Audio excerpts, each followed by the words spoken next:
All right, here we go. So my name's Josh. I am the Overlanding newbie for sure. So to be honest, this isn't meant to be a YouTube channel. I am not a YouTuber. So if you're coming here looking for a YouTuber, just stop now. This is really a place for me to post some videos so that I've got them for future reference.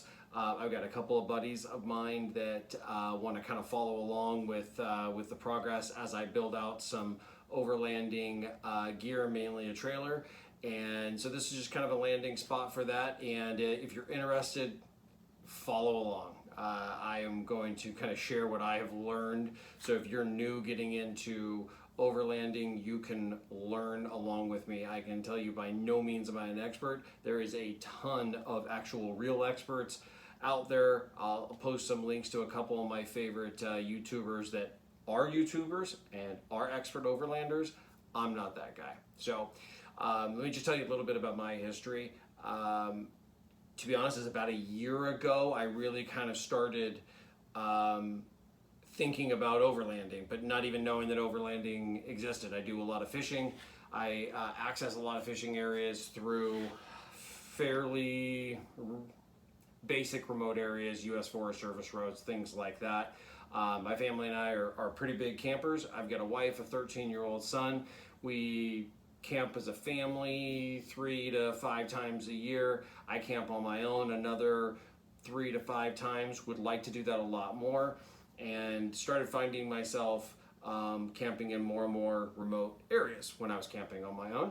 The family and I have a pop-up trailer. It's been great to us. We love it, but it definitely does not go back Forest Service access roads and things of that nature. So I started thinking, what can I do to build it up and make it, accessible to some of the more off-road areas? There just really wasn't going to be a way. That thing, is roughly falling apart just driving down a regular road, let alone a dirt road. So I started thinking, wow, maybe I'll tear the trailer down and keep the electrical and the water systems and things like that and build on that frame something I could put a rooftop tent on and gear and haul, boxes of, crates of, camping gear and stuff like that. And I started goofing off online one day and I found that this is a thing. People have overlanding trailers and they're freaking awesome.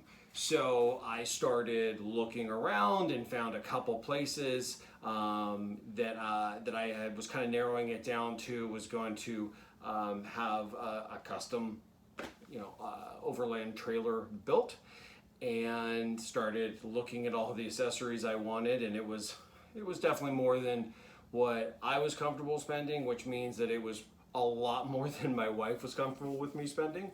So I kind of went back to the trailer idea and just kept stumbling there, and then started looking around for used trailers. So mind you, this is the middle of September of 2021 when I'm recording this now. So this is still in that post-COVID world where everybody's camping, everybody's RVing, and everybody's overlanding. So I'm also one of those guys that all the people who have been overlanding for 10 years are going, geez, man, not another noob. Yeah, I'm gonna be that guy.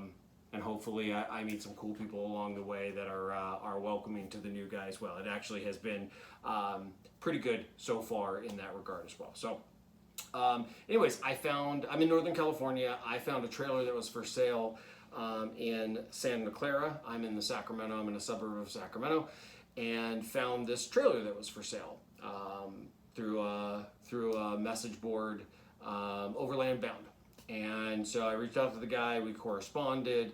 It was definitely a basic trailer, did not have all the bells and whistles that I had hoped and incorporated into my build plan when I was talking to the custom builder, who was actually in Wyoming, Symmetry Trailers. Awesome guys.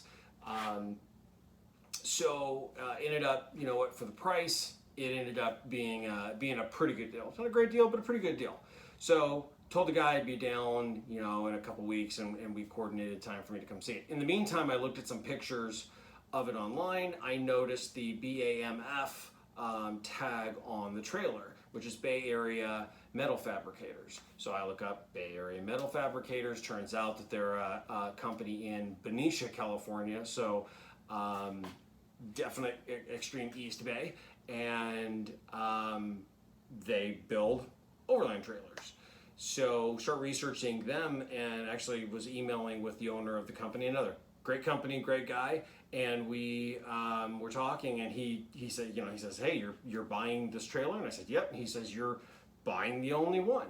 I guess 2019 he started building these overland trailers, and in late 2019, 2020, COVID hits, everything shuts down. His business actually goes through the roof and gets really busy, so he couldn't continue building the trailer. So fast forward, 2021, Overland Expos start happening. He's back in business and getting ready to promote the Bay Area metal fabricators overland trailers. So if you see those guys, definitely check them out. Great product, and I'll show you the trailer here shortly. So talk to the guy. He says, listen, that's the only one. That was the prototype. He sold it to a friend of his, or actually was kind of a shop trailer for them, and then the guy that I bought it from used it for 15 or 20 trips or so, and he used it because he had a Jeep. And so I think a lot of people tend to lean towards trailers when you have a Jeep, because you have less storage area. I'll tell you, I'm a super pack rat. I probably overpack when I camp and when I go on trips. So I have a Tacoma. I enjoy having a little extra storage space in the truck as well as with the trailer. The other thing is that I chose a trailer because I wanted to be able to have a pop-up tent on the trailer and leave that at camp and be able to go somewhere in my vehicle. I intend to use this, with friends and family that have regular RVs, and we go to regular campsites. So this is going to kind of be an all-around camping vehicle for us. So having it on a trailer versus building out a Tacoma overland vehicle is why I really leaned to the trailer. That, and I overpack. So definitely going to give me a ton more room to work with. So that's why this guy bought the trailer. He ended up getting a Tacoma and selling his Jeep, and no longer was getting the use out of the trailer. So that's why he sold it. And I went down, took a look at it, loved it, and bought it, brought it back.